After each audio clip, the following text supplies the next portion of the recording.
नमस्ते दोस्तों, मैं सुमन शर्मा आप सभी का स्वागत करती हूँ आपके अपने चैनल सुमन एजुकेशन हब में।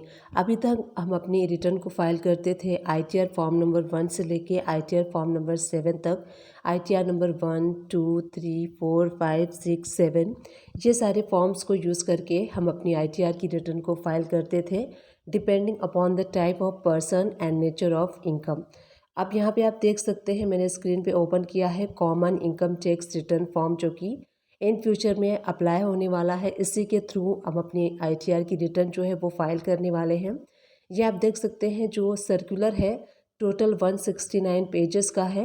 एंड ये जो सर्कुलर है government of India, ministry of finance, department of revenue, central board of direct taxes द्वारा 1 नवंबर 2022 को इशू किया गया है। सब्जेक्ट में आप देख सकते हैं draft common income tax return request for inputs from stakeholders and the general public. तो यहाँ पे आप नीचे पैराग्राफ में देखेंगे तो income tax return in ITR 1 to ITR 7 depending upon the type of person.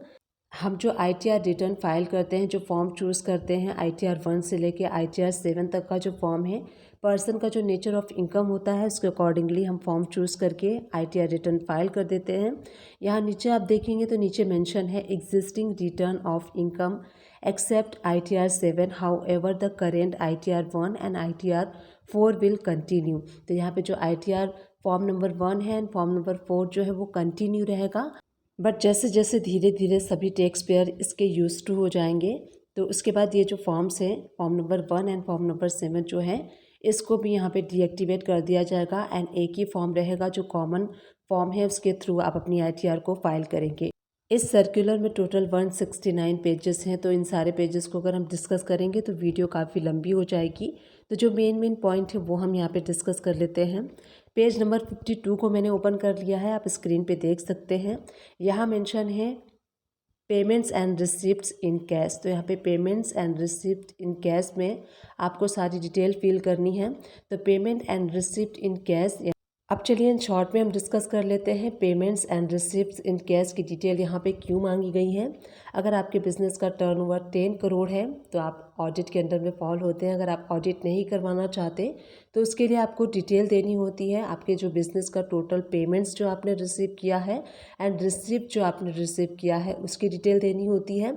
And payment and receipt अगर आपने 5% किया है, कैश में किया है 5%, तो वहाँ पे आपको अपने बिजनेस का ऑडिट कराने की रिक्वायरमेंट नहीं होती है। तो सबसे पहले यहाँ देख लेते हैं टोटल सेल्स टर्नओवर और ग्रॉस रिसीव्ड फ्रॉम बिजनेस आपको मेंशन करना है। उसके बाद gross received from the profession आपको करना है।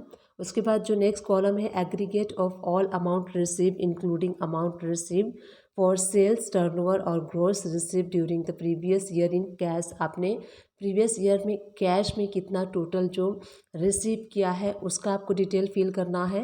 एंड उसी के नीचे आप देखेंगे तो आपको अपने पूरे ईयर जो एग्रीगेट ईयर में आपने सेल्स टर्नओवर आपने किया है, जितना रिसीव किया है उसके अगेंस्ट में वो रिसिप्ट की एंट्री आपको यहाँ पे फिल करनी है कि कितना आपने रिसीव किया है कैश में एंड कितना आपने टोटल रिसीव किया है।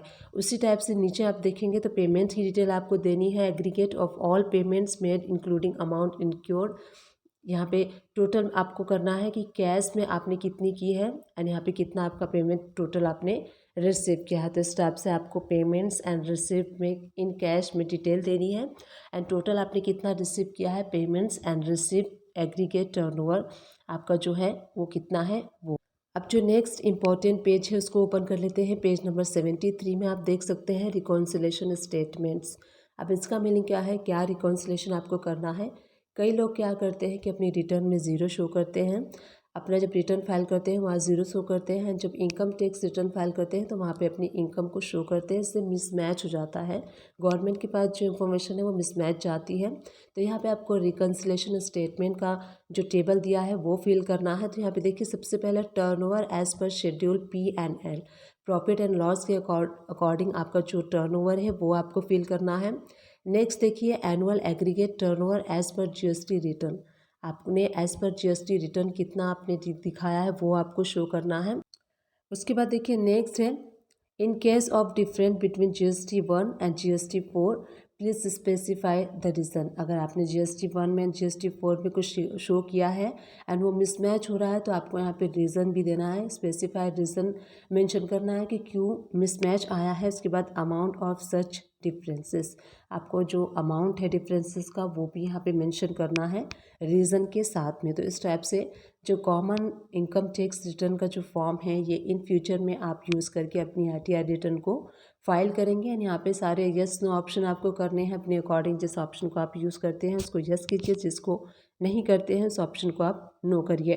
तो इस टाइप से ये टोटल जो सर्कुलर है 169 पेजेस का है। अगर आप इसको रीड करना चाहते हैं तो रीड कर सकते हैं ऑनलाइन ओपन करके। जो इसमें चेंजेस थे, जो भी इसमें ऐड पॉइंट थे वो मैंने आप लोगों के साथ डिस्कस कर लिए हैं। Thank you and keep watching my video.